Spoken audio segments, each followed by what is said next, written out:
আমি আপনাদেরকে আজকে দেখাতে চলেছি কিভাবে রান্না করতে হয়। আজকে রান্না করব আপনাদের প্রিয় তরকারি লাউ দিয়ে ডিম। কিভাবে রান্না করি দেখেন। প্রথমে ডিমটা ভেজে নিতে হবে। চুলার উপরে একটু তেল দিব। তেলটা গরম হয়ে গেলে অল্প একটু হলুদের গুঁড়া দিয়ে দিব। হলুদের গুঁড়া দিয়ে তেলটা যখনই গরম হবে তখন ওর মধ্যে ডিমগুলো ছেড়ে দেবো। আমি ডিমটা আগেই সিদ্ধ করে রেখেছিলাম। সিদ্ধ করে তার খোসাগুলো ছড়িয়ে রেখেছিলাম। এখন গরম তেলের উপরে ডিমগুলো দিয়ে দিচ্ছি। দেখুন অল্প একটু আঁচে ডিমগুলো আস্তে আস্তে ভেজে দেবেন। আমি কারেন্টের চুলায় রান্না করছি। এখন দেখেন ডিমগুলো অলরেডি তেল গরম ছিল, তো ডিমগুলো অলরেডি পছন্দ লাল হয়ে গেছে। এইভাবে লাড়া দিবেন, লাড়তে থাকবেন যাতে করে ডিমগুলো কড়াইয়ের সাথে লেগে না যায়, মানে পুড়ে না যায়। এবার লাড়তে থাকবেন আস্তে আস্তে। লাড়তে লাড়তে দেখুন যে একটা সময় সুন্দর ব্রাউন কালার চলে এসেছে, মানে মোটামুটি লাল লাল একটা কালার চলে আসবে। ততক্ষণ পর্যন্ত আস্তে আস্তে লাল লাল দেখুন সুন্দর একটা কালার চলে এসেছে আমার ডিমের মধ্যে। এখন আমি ডিমগুলো ঘুরিয়ে ঘুরে আপনাকে একটু কম ভাবে আছে ভালো চেষ্টা করলাম। তারপরে আস্তে আস্তে ডিমগুলো একটা বাটিতে আমি সুন্দর করে উঠিয়ে নিব। খেয়াল করে এইভাবে আমি ডিমগুলো উঠিয়ে নিচ্ছি। তার মানে ডিমের তরকারি রান্না করতে গেলে আপনাকে ডিমটা অবশ্যই ভাবে আগে একটু ভেজে নিতে হবে। দেখেন সুন্দর করে তেল আপনাকে দিয়ে ডিমটা ভেজে নিলাম। তারপরে ওই তেলের মধ্যে দিয়ে দিলাম পেঁয়াজ করা ছিল এবং কাঁচামরিচের কুচি। পেঁয়াজ এবং কাঁচামরিচের কুচিটা আমি হালকা করে তেলে একটু করে ভেজে নিব। আর একটু তেল দেওয়া প্রয়োজন, তেলটা অল্প ছিল, মানে যে তেলের মধ্যে আমি ডিম ভেজেছিলাম ঠিক ওই তেলের মধ্যে আমি আবার পেঁয়াজ আর কাঁচামরিচ কুচি দিয়ে দিয়েছি। তেল একটু কম থাকার কারণে আমি আর একটু তেল দিয়ে দিলাম, সয়াবিনের তেল। তারপরে এই তেল দিয়ে পেঁয়াজ আর কাঁচামরিচগুলো সুন্দর করে আপনাকে ভেজে নিতে হবে, তবে যেন পুড়ে না যায়। সুন্দর তেলের বড় করছে এর মধ্যে আপনাকে হালকা হালকা লাড়া দিতে হবে যাতে করে সুন্দর করে ডিমের তরকারিটা রান্না করতে পারি। পেঁয়াজের খোসাগুলো মানে পেঁয়াজের চাপ বাঁধা থাকে আস্তে আস্তে যেন ছড়িয়ে যায়, তেলের সাথে যেন মিশে যেতে থাকে। তারপরে আপনাকে মশলা দিতে হবে। আমি প্রথমে দিলাম আদা এবং রসুন ব্লেন্ডার করা, মানে বাটা ছিল, আদা রসুন বাটা দিয়ে দিলাম পরিমাণ মতো। তারপরে পরিমাণ মতো দেখেন লবণ দিয়ে দিলাম। লবণ আর আদা বাটা দেওয়ার পরে আদা রসুন এবং জিরা বাটা দেওয়ার পরে এটাকে আলতোভাবে নেড়ে আমাকে পেঁয়াজ এবং কাঁচামরিচের সাথে মিশিয়ে দেওয়ার পরে দেখেন আস্তে আস্তে আমি নাড়ছি। বলক হচ্ছে তেলের মধ্যে, এর মধ্যে কিন্তু কোনো প্রকারের পানি গরম হচ্ছে, শুধুমাত্র তেলের উপরে মশলাটা বলক হচ্ছে। এখন আমি এর মধ্যে দিয়ে দিব পরিমাণ মতো মানে ঝালের গুঁড়া, বলে কাঁচা ঝাল আর হলুদ আমি দিয়ে দিলাম।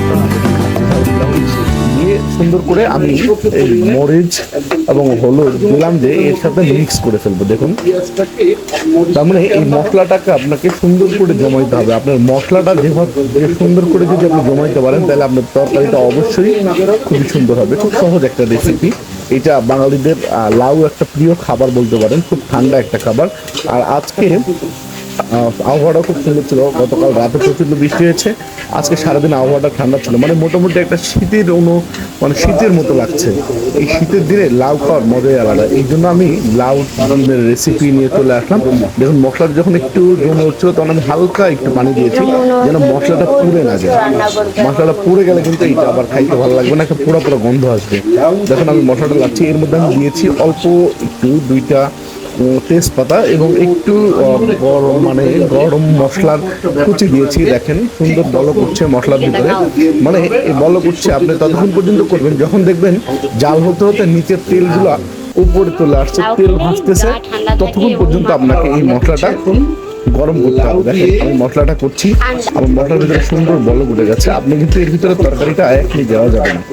আমি দিয়েছি 2 কচি সাদা ফল। হ্যাঁ দেখুন এটা আমি ধীরে ধীরে কড়াইয়ের মধ্যে লাড়া দিচ্ছি সুন্দর করে।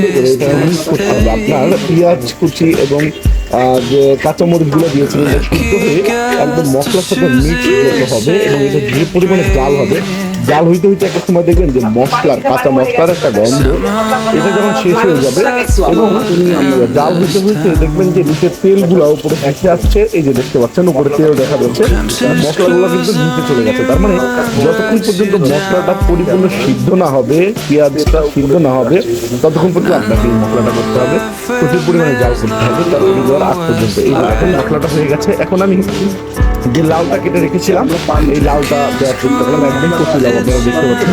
দেওয়ার পরে কি করতে হবে, লাউটা আমি কড়ার মধ্যে দিয়ে দিয়েছি এবং এই মশলা দিয়ে পরিপূর্ণভাবে লাউটাকে আপনাকে মিক্স করে দিতে হবে।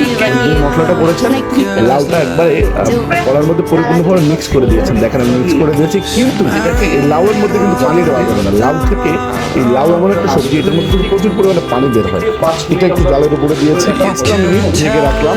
রাখার পরে দেখবেন এখান থেকে অটোমেটিক পানি বের হয়ে আসছে। তার মানে আপনাকে প্রথম অবস্থায় কোনো পানি দিতে হবে না, আপনি পানি ছাড়া তরকারি রান্না করতে পারেন। তবে পরবর্তীতে যদি আপনার মনে হয় যে না ঝোল একটু বেশি রাখতে হবে, বা আপনার বাসার মানুষ একটু বেশি ঝোলটা পছন্দ করে, গ্রেভিটা বেশি পছন্দ করে, আপনি দিতে পারেন। আপনি দেখছেন আমি একটু পানিও দিইনি, কিন্তু লাউ থেকে দেখেন এই দেখার মতো তরকারির ভিতরে কিন্তু পানি দেখা যাচ্ছে, অটোমেটিক পানি বের হয়ে যায়। তার মানে লাউ এমন একটা সবজি যে এখান থেকে অটোমেটিক্যালি পানি বের হয়ে যায়। দেখেন আমি একটু আবার নেড়ে দিলাম, মানে একটু আবার মিক্স করে দিলাম, দিয়ে আমি আবার কিছুক্ষণের জন্য ঢেকে দিব। ঢেকে দিয়ে আমি কিছুক্ষণ ওয়েট করবো। দেখেন আমি ঢাকার পরে আবার উঠেছি, দেখেন আমার লাউগুলো মোটামুটি সিদ্ধ হয়ে গেছে এবং দেখেন উপরে দিয়ে ফিল হয়ে গেছে। আমার তরকারিটা কিন্তু এখনো হয়নি। দেখেন এটা কি সুন্দরভাবে জাল করা হবে, তরকারিটা দেখুন পরিপূর্ণভাবে একটা কালার চলে আসবে। দেখবেন যদি লাউয়ের তরকারি এত ভালো কালার আসবে না। এই যে দেখেন আমি বলো করছে, আমি এখন যে ডিমগুলো ভেজে রেখেছিলাম এই ডিমগুলো তরকারির মধ্যে দিয়ে দিব। একটু খেয়াল করেন, আমি হাত দিয়ে দেওয়ার চেষ্টা করি, চামচ দিয়ে যদি ভেঙে যায় এই কারণে আমি একটু ভয়ে আমি দেখেন আমি দেওয়ার চেষ্টা করলাম হাত দিয়ে। দেখেন এখন আমি চামচ দিয়ে আস্তে আস্তে এই ঝোলের মধ্যে মানে তরকারির মধ্যে আমি লাউয়ের মধ্যে একটু ডিমগুলো একটু ডুবাই দেওয়ার চেষ্টা করছি, যাতে পরিপূর্ণভাবে তার মধ্যে একটু গ্রেভি যায়, যাতে ভালো লাগে। দেখেন আমি একটু চেষ্টা করছিলাম ডুবা দেওয়ার পরে সাথে সাথে দেখেন মোটামুটি সুন্দর কালার চলে আসছে। হ্যাঁ, এখন আমরা এইটাকে আমরা আবার কিছুক্ষণের জন্য এইটাকে আপনাকে ঢেকে দিতে হবে। তার আগে আপনাকে অবশ্যই দেখতে হবে যে এইটার মধ্যে লবণ পরিমাণ মতো হয়েছে কিনা। আপনি একটু গ্রেভিটা চেখে দেখবেন এবং তারপরে আবার ঢেকে দেবেন কিছুক্ষণের জন্য।